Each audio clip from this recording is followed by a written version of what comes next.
Hello, everybody. This is your host, Ehsan Sheikh. I welcome you all to yet another episode of Facebook Live Sessions. I hope you all are doing well. And today I'm here with a very amazing and a dynamic personality, and that's none other than Rebecca Heiss, who is joining us from all the way from New York. And she is like a kind of a very, I must say, inspirational lady. And she's the kind of a personality that I always call a must-hear speaker. If you're feeling down, if you're really having a very gloomy day, and if you're not feeling like the way you should be feeling, so I must tell you that you must listen to this woman who is Rebecca Heiss, and she is a PhD. I would like to tell about her that she is a PhD in biology, and at the same time she's a very good speaker. She talks about different challenges faced by organizations or by the people, and at the same time she is the CEO and founder of a mobile application that is very, very beneficial for the people out there who really want to enhance their skills. So this is a very short introduction that I can describe for Rebecca. Otherwise, I think I will have to continue speaking the more and more. So let's welcome her. Thank you so much, Rebecca, for joining us. It really is an honor to have you.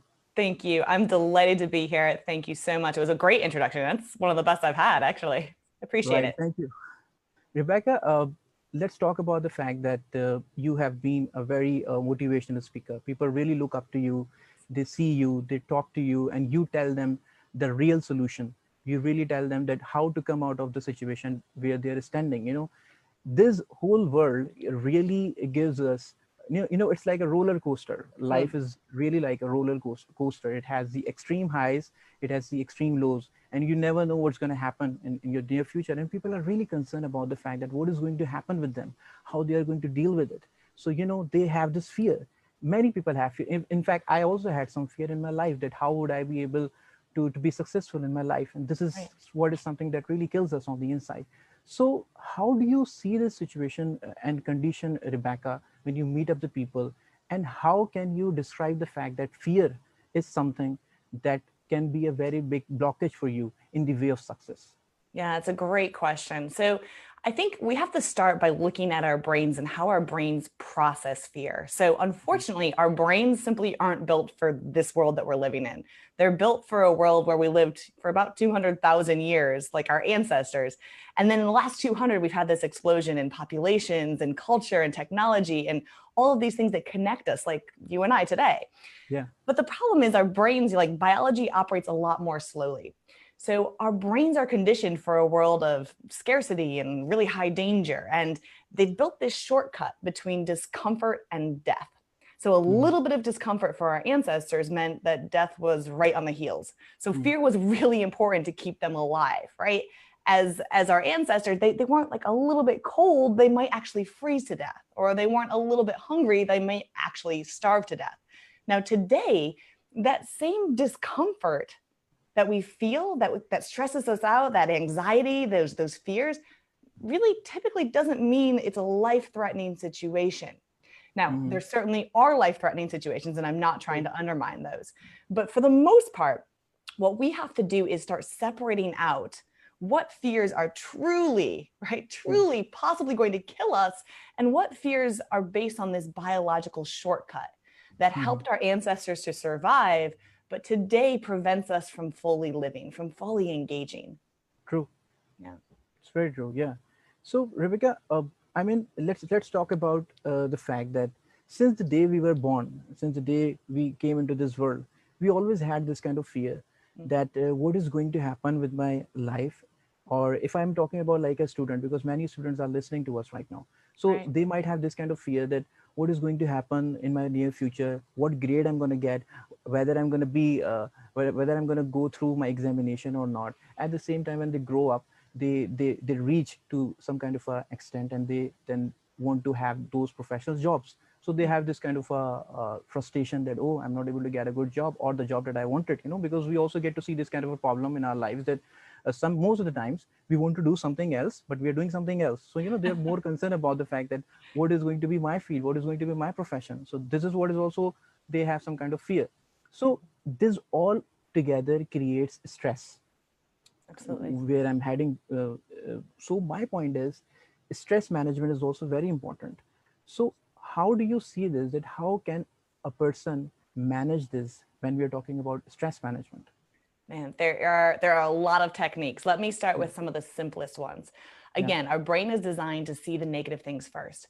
All right. So Mm-hmm. it's automatically going to see the things that we think are going to be super dangerous. Like if I Mm-hmm. don't score high enough, my whole future, and we immediately go to my whole future will be ruined. You know, if I don't get that job, my whole future will be Yeah. right. And these are the kinds of what we call ants. Okay. Mm-hmm. Automatic negative thoughts. What we have to do is start squashing those ants, crushing those bugs in our brains because they're deep caverns that our brains are always going to go to automatically.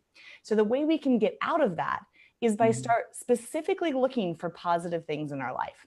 So Mm-hmm. for example, every day at the end of my day, I take 30 seconds and I jot down in what I would call a gratitude journal. Mm-hmm. 3 things that I'm specifically grateful for that day. And they can be little. They can be like this morning, you are absolutely going into my gratitude journal tonight. Right? I had a great conversation this morning. But what it does is it forces our brain to focus on some of the positive things that are happening, because Yeah. otherwise our brain is stuck into survival mode, right? What are all the things that could kill me, or the stories that we think are going to kill us? Mm-hmm. When in fact, they're again shortcuts that kept us alive for some time, but today they're irrelevant fears. And I am not trying to say that not scoring well is an irrelevant fear, but in the Mm-hmm. bigger picture, what our brains are telling us is that you'll never achieve anything, you'll never get anywhere in life. Yeah. And the reality is, well, wait a second, what is the best thing that could happen if I didn't score as high as I wanted to, right? So we know Yeah. the worst case thing because that's what our brains automatically do. But what's the Mm-hmm. best thing that could happen? And the reality is probably somewhere in the middle. So we have to actually specifically look for the positives so that our brain can find some truth in between. So Right. one of the ways that I encourage people to do this is to get comfortable with discomfort. Mm-hmm. So let me talk a little bit more about that if you're allowed, if I can Yeah, do sure. that. Is that okay? I don't want to. In fact, I really want to mention Yeah. one of the points here, Rebecca, because I just saw your video. In one of your videos, I'm a very big follower of your videos, so Oh, I'm going to thank mention you. them. Yeah. So in one of the videos, you mentioned that stop listening to your inner story. Mm-hmm. You remember that you said that. So Mm-hmm. I was like, so I would really want you to put light on that fact too. Okay, that what do we mean by that? Yeah. That inside story that we have. So Yeah. yeah, yeah. Great, great, great. I appreciate you bringing that up. So frequently, what we do in life is we just race through the day, and there's constantly stories going on, right, in the background, in our subconscious, because what's happening is information is coming at us at a rate of about 400 billion bits per second. That is so much information that our brain is Yeah. trying to process. But our brain can only consciously process about 2,000 bits per second. Mm-hmm. So what that means is that 99.9999999% of the time, we're operating from our subconscious. We're operating from these stories back here. And True. those stories are typically, again, things that helped us survive, but today prevent us from fully living. So Mm-hmm. stories around rejection. They're Yeah. going to kick me out of the tribe. Yeah. Well, okay, what if you get kicked out of your family or your circle of friends, or that's a tragedy, Yeah. but it doesn't mean death. Right? Today, what that means is, okay, you can find a better tribe. Go find a circle that's going to accept you. Mm-hmm. Rejection is a hard one that we have to get over. Failure is a hard one that we have to get over, Yeah. but they're not going to mean death. Mm-hmm. So the more we can start to sort out what these stories are, and the more we listen to them, which Mm-hmm. means that we have to sit with ourselves. And this is one Yeah. of the hardest things to do, is to sit quietly, just and listen, because we'll start to hear these little negative stories pop up. And Yeah. it's our job to look at them and say, wait a second, is that a story that I mean to be telling? Mm-hmm. Because these stories, as silly as they seem, drive 99.9999999% of our behavior. And our brains are really powerful in listening to those stories. When we look at the studies, there's one in particular that is absolutely hands down my favorite. So a group of housekeepers split into 2 different groups. And one group is told that they're going to meet the Surgeon General's requirement for exercise. So they're just told that they're exercising. Mm-hmm. The other group is told nothing. And in 4 weeks' time, the difference is the group that was simply told, that just believed that they were exercising more, had lower weight, lower blood pressure, lower body mass index, They had just all of believed. these, huh? Right. Right. Yeah, all of these things that were just because they were thinking. So when Mm-hmm. we realize how powerful the stories are that we're telling ourselves, and we Mm-hmm. look at them and we say, whoa, would I say that to my best friend? Yeah, Would I say that to somebody that I very true. loved? Mm. We really have to pay attention to those stories because they're affecting us more than we realize. Right, Rebecca. What about the positive pep talk? That is what is very important. On the inside that you say. In fact, I tell you my experience most of the Yeah. times when I'm really stuck up somewhere. So what I normally do is that I sit in on the couch in my room, and I'm just thinking about something, and I'm actually not thinking. I'm speaking something on the inside. I'm talking to my own self, but it is a very positive talk. It is not. It is like all is well, all is going to be fine. So, how important is it? Do you think that Oh is my going to gosh, work? that's Yeah, massive. That's massive. It's literally you countering all of these other subconscious stories, right? Your brain is going, you're going to die, you're going to die. This is bad. This is a bad situation. And you yeah, have to consciously, you're sitting there consciously going, everything is okay. You're taking a deep breath. And when you do that, what you're doing is you're lowering your cortisol levels. You're right. lowering those stress levels. Those Hmm. stress levels are going to keep you locked into that survival mode. So True. I strongly encourage getting a Mm. mantra, just repeating to yourself, all is well. I'm enough. These little things that start to change the caverns in your brain, because the Yeah. more we tell ourselves negative thoughts, the more we let those automatic negative thoughts thrive and survive, the more and the deeper those grooves in our brain. So Right. what you're doing is you're breaking out of that. You're saying, whoa, not okay. I am enough. Everything is okay. We're going to be Yeah. fine. And the more we talk to ourselves like we would talk to our best friends, Yeah. the more our body and our brain believes that, and the Hmm. more reality we create with that. It's a Right. really powerful technique. All right. It's going to be a very turning kind of a question that I'm asking you. Yeah. Rebecca, I've always heard people speaking about the fact that, oh my God, this is what has happened with us, or we are victimized, or this is what is Mm. something that we did not get even though we wanted to, or we tried our level best to get something, to achieve something, but we couldn't do it. Mm-hmm. So what they have is, as a result of these all things, they get this stress. So Yeah. I always say that then they start running after the stress management.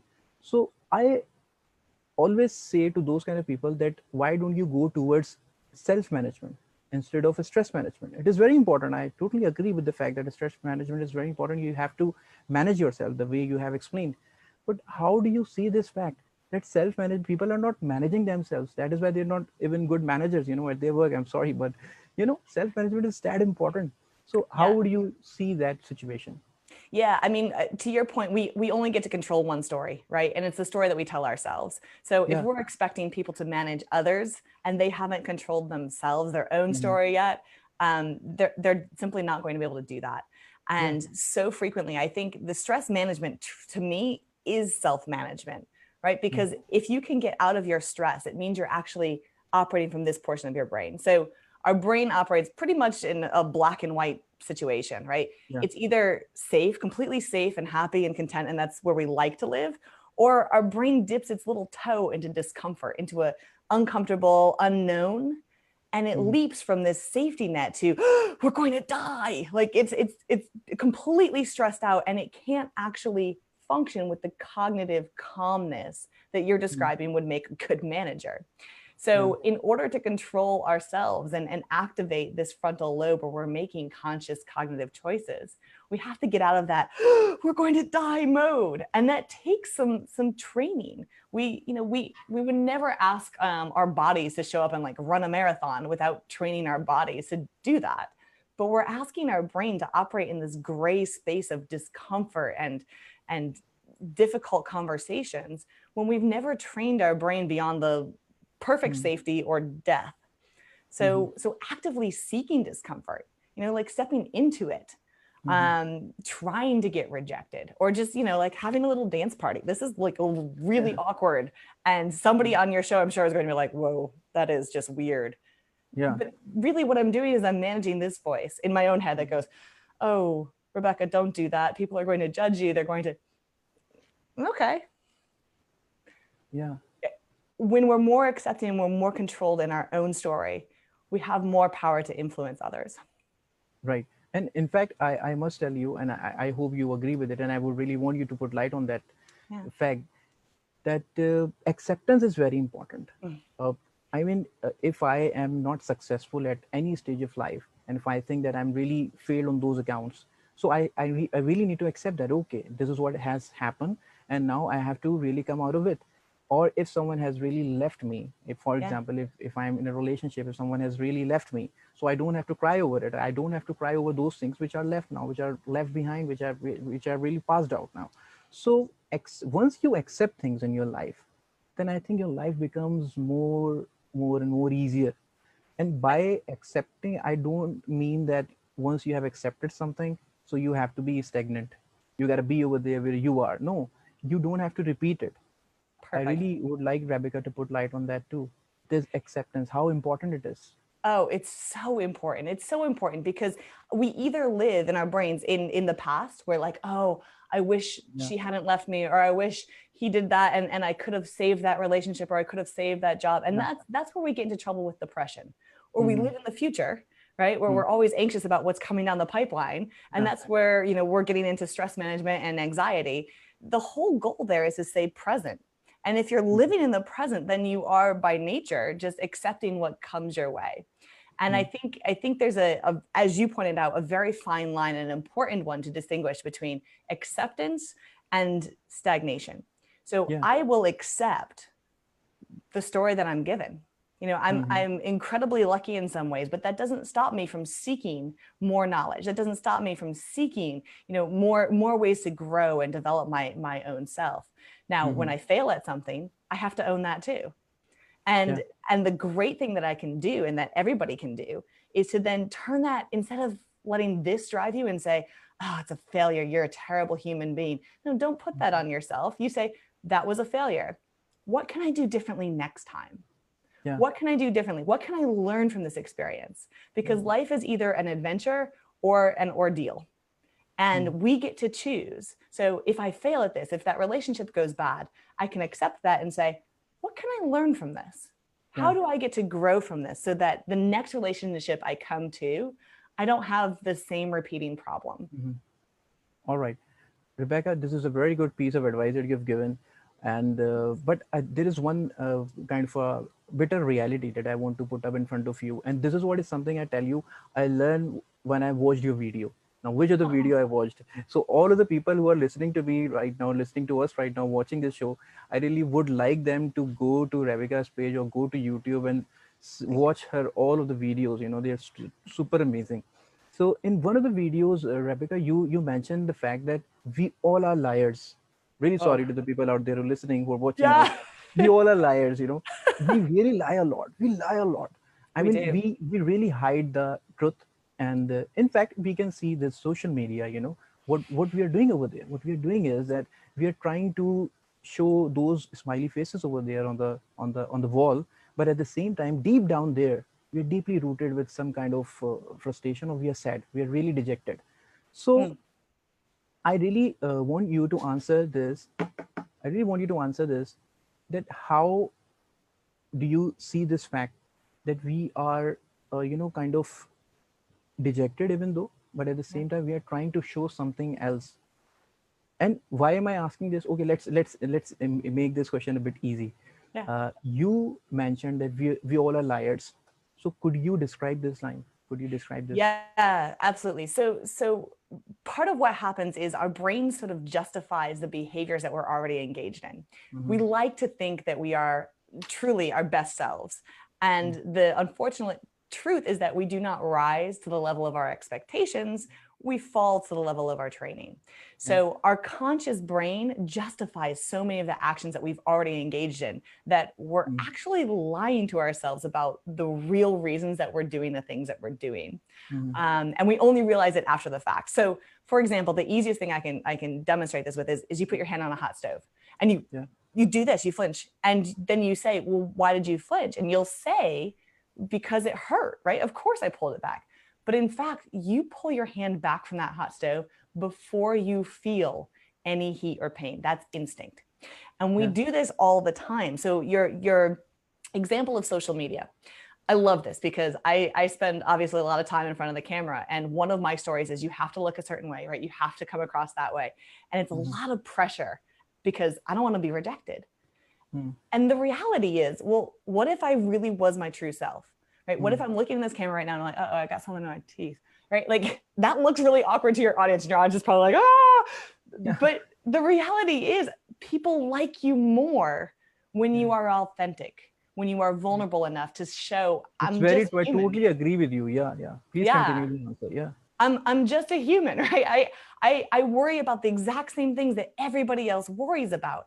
And what we do when we're posting on social media is we're looking for acceptance. We're trying to find that community, that tribe. Mm. And our brain is so wired for belonging that we Mm. don't want to show any of our true selves because we're afraid that we're not enough. And Yeah. that's this ancient story that we've got to get over, because you are enough. Come as you are. It is a beautiful way to be, to show up, to ask a stranger like to coffee or to tea, or just show up as you are, because that's where your true value is, instead of trying Mm. to compare to everybody else or meet some standard of universal beauty True. or success or whatever that is. The True. story that I think we're all fighting is trying to find belonging. Mm-hmm. And when we can accept ourselves, when we can tell ourselves that we're enough, we start to find people that also accept us and find that belonging that we're seeking. True. And in fact, I would take your point a little bit ahead. Yesterday, I had this guest with me, and he's a very famous RJ here in our country.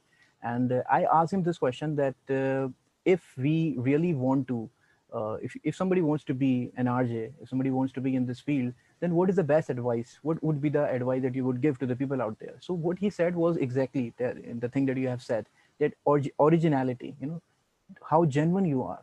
You have to Yeah. be your own self. Once you start getting into that kind of character that you are not, so that sometimes it becomes like fake and more. So yeah, do you agree It, with it?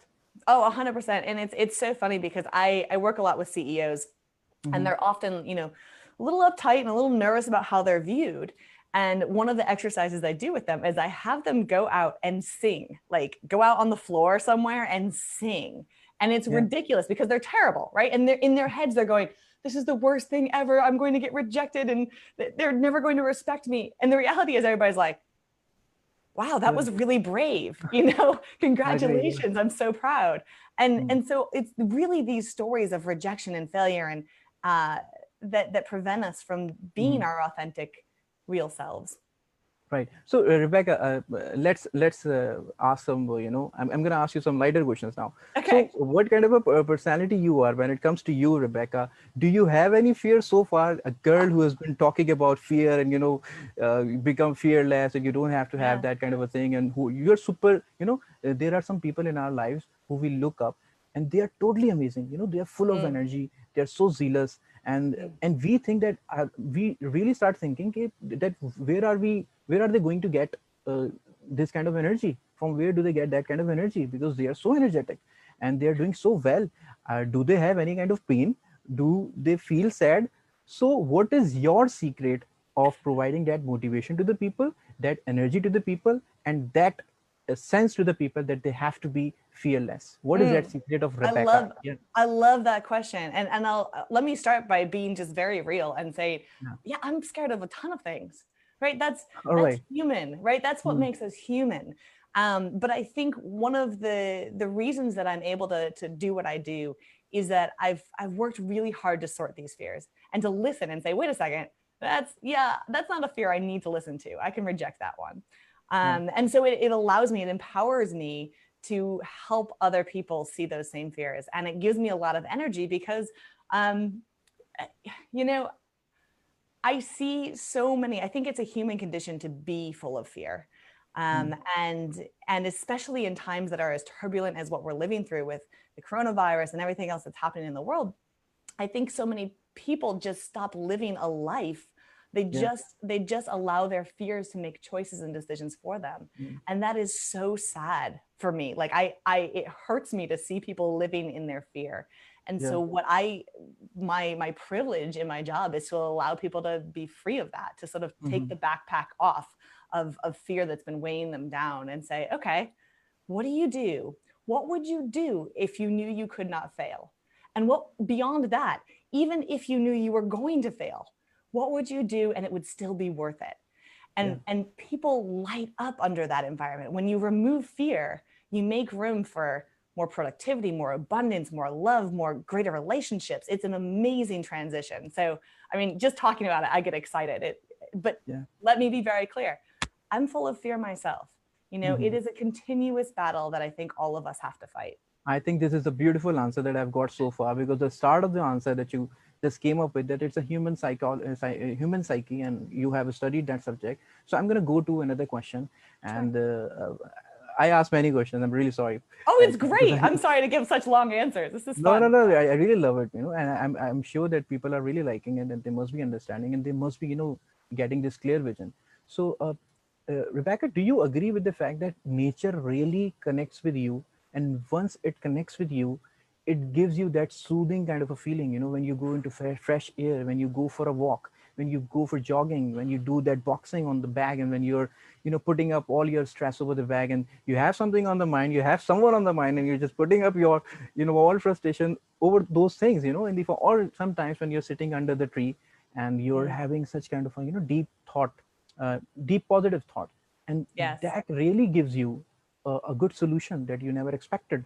So how do you see that? Because you have studied scientifically a lot of things that I don't know, many people don't know. So how do you see that? No, absolutely. No, you made several great points. And the research shows that, again, being bombarded by 400 billion bits of information, we stay locked into this running, running, running, running, Uh-huh. running. And it's when we stop, when we're exercising, when we're taking a shower, when we're sitting underneath a tree, that our brain relaxes enough to actually think and get great ideas. And so it feels very non-productive. And I Mm-hmm. encourage people to have non-productive day or non-productive time each day where they Mm-hmm. just sit, get into nature. Nature itself is a natural cortisol lowerer. So if True. you want to lower your cortisol, there's something called forest bathing, but essentially you walk out in nature, walk through, notice the green plants, put a green plant in your office. That lowers anxiety. It lowers the stress hormone cortisol. It lowers your blood pressure. Just having a green plant. Exercise is a natural cortisol lower. So getting out for a run, going boxing, getting out your aggression, but feeling all of your emotions, allowing them to be felt without judgment. So we're so quick to judge ourselves and say, I shouldn't be angry. I shouldn't be this. I should be that. Try and eliminate the shoulds and shouldn'ts from your vocabulary, because you should feel anything that is coming, right? That's what allows you to identify it and change. So if I feel angry, great, what am I going to do about it?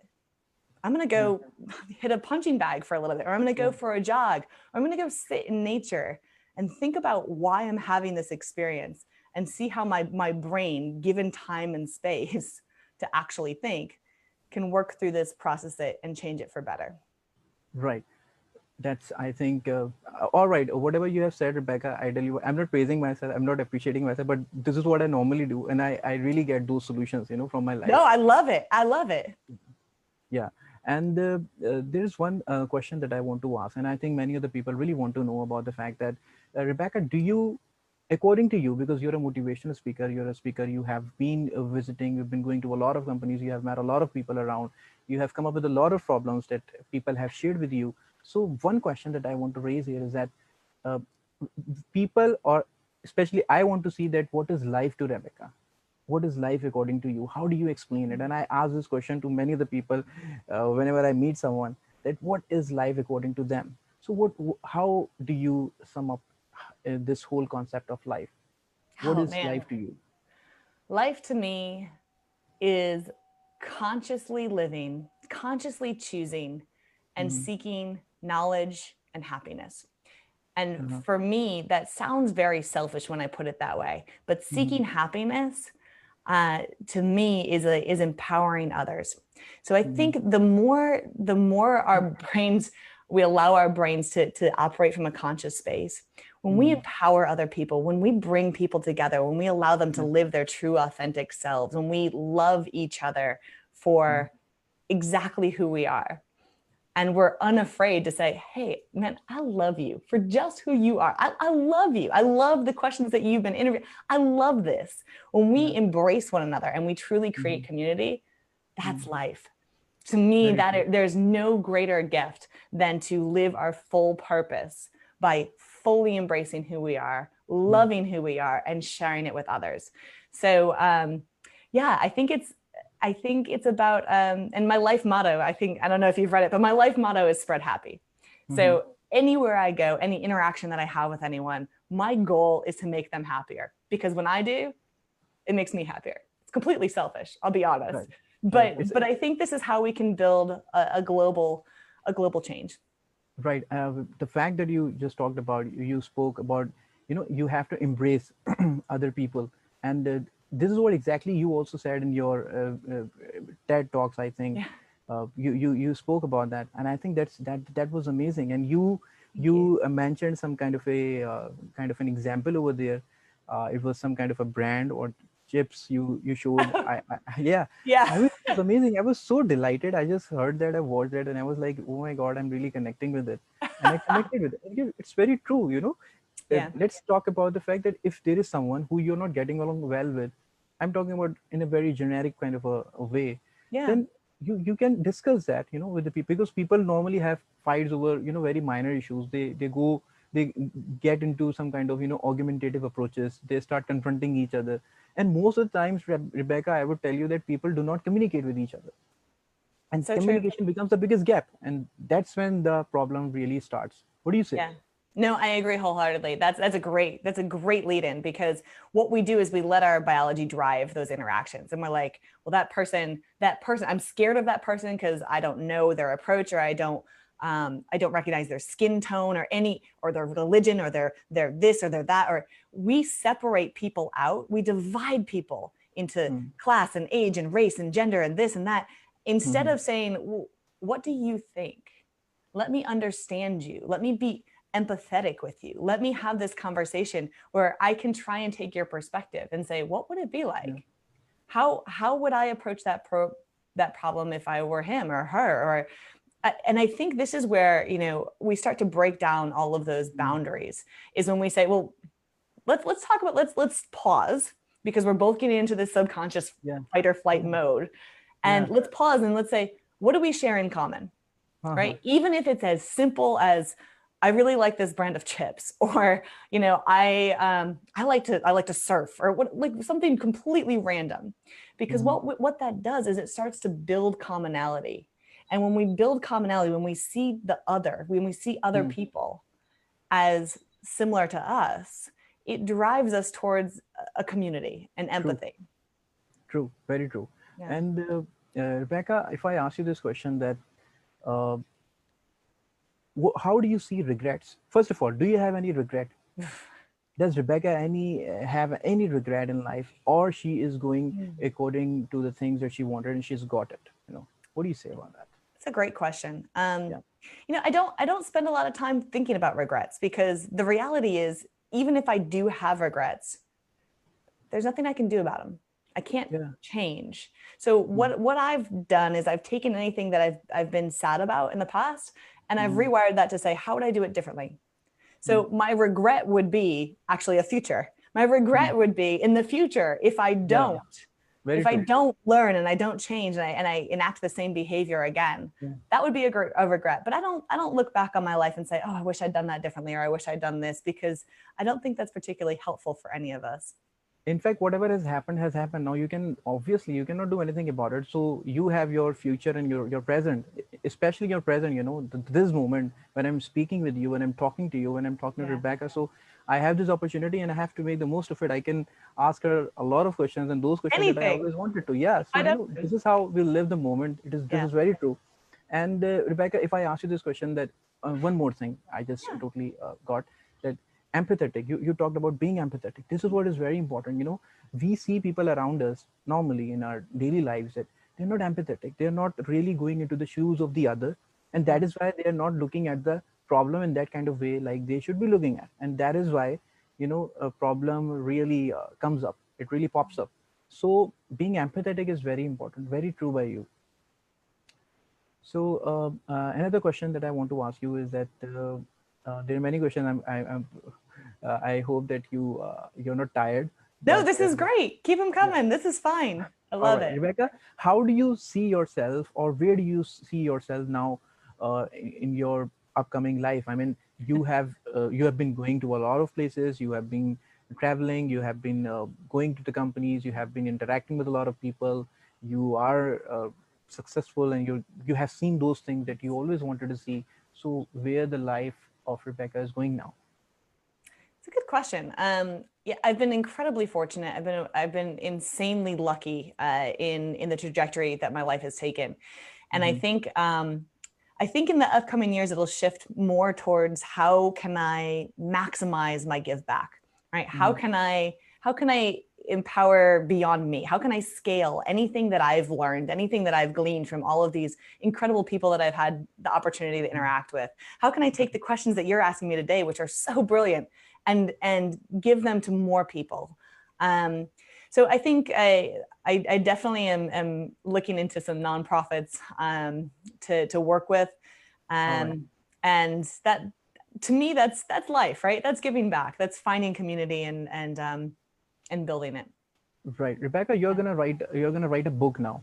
I think But you're yeah. I'm not yeah, forgetting anything. Okay, I've got everything on the yeah. you So did. I'm impressed. yeah, you're gonna write a book now very sooner, and I'm really looking forward to have that, and I must read it because I tell you what, I have this bibliomania, and I have a lot of books, in my home.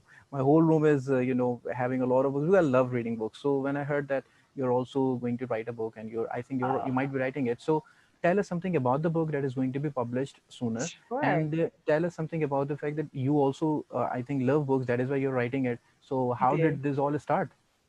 Yeah, so I do love books. Thank you. I have a whole stack of them and a lot of them that I still need to read. Frankly, All right. I buy a lot of books with great Mhm. intentions and then they sit on my shelf. So hopefully that will not happen to my book. The book is called Instinct. It is Mhm. written, which is crazy. It's done. We're in the final editing stages and it's coming out March of 2021. And I'll tell you what, you send me Mhm. your address, I'll make sure you get a signed copy right away, as soon as Right. it's out. But yeah, I'm super excited about it. So the book itself is about seven of our instincts, seven of these drivers, these shortcuts that our brain has that again Mhm. helped us to survive, but today interfere in ways that prevent us from really connecting and being our most productive, happy, healthy selves. All And right, of all course, right. all I'm the ways definitely to going to read overcome it them. then. Yeah, Yeah, I would love to read the book, thanks. and I think it's going to be amazing then. So Very Rebecca, excited. I've asked you a lot of questions. So this is going to be the kind of a question that I've been thinking about. Yeah. You are also running some kind of mobile application. So what is it about? Could you define that? Yeah. Yeah.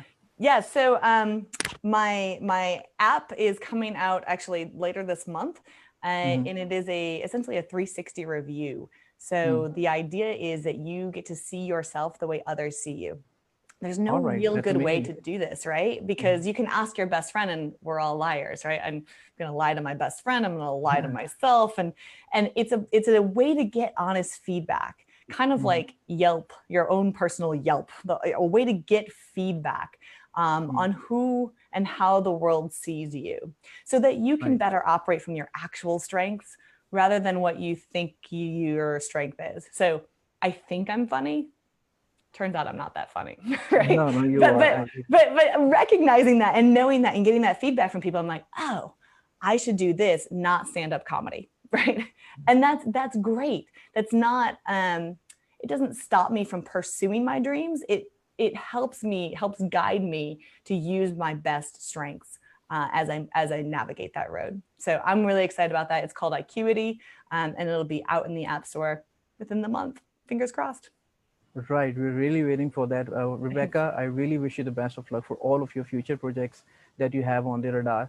And is there any message, would you like to give any message to the people out there who are watching you, who are listening to you, who really love you? What would you like to say to the people out there? This is going to be the last message by you, but definitely would be watching you in most of other videos that you would upload on YouTube and on Facebook, because now you have to, because I'm following you. I'm following on YouTube too. I'm Oh, following on Facebook too. wonderful. Yeah. So, what would you Wonderful. like to say to the people out there? I guess my biggest challenge to each of you that I will leave you with today is work to become fear less. And I put less isn't in parentheses there. I know you can't Mhm. see it on the screen, but Yeah. fear less, because walking out in front of a Greyhound bus because you're like, I don't fear you. That's not a good choice, right? Don't actively create situations that are life threatening. But consciously, if you can sort out the life threatening situations from the stories that you're telling yourself that aren't healthy, those negative thought patterns, and Mhm. you can start to address those, that's what's going to move you from a space of a subconscious being to a super conscious human. And so I hope I can empower each and every one of you to become a bit more fearless. Life is going to shake you. Life is going to, really drive you and stress you at some points. But fear shouldn't be the thing that spills out. True. Kindness, True. love, empathy, all the things that we talked about that you can rewire, that's what can spill out of you. So thank you so much for having me on. I have been completely honored. These have been wonderful questions. And I look forward to connecting with each and every one of you on Facebook or Instagram or anywhere that you can find me. I'd be delighted to Rebecca, hear from you thank you all. so much for being with us. I really would like to thank you on behalf of Indus University. The whole management is really thankful to you. And I think it's been an amazing conversation and really wish you the best of luck for your future projects. And thank you so much once again. And it's been a lovely conversation, I must say. Thank you so much. Take care. It's been my honor. Be well. Thank Thank you all.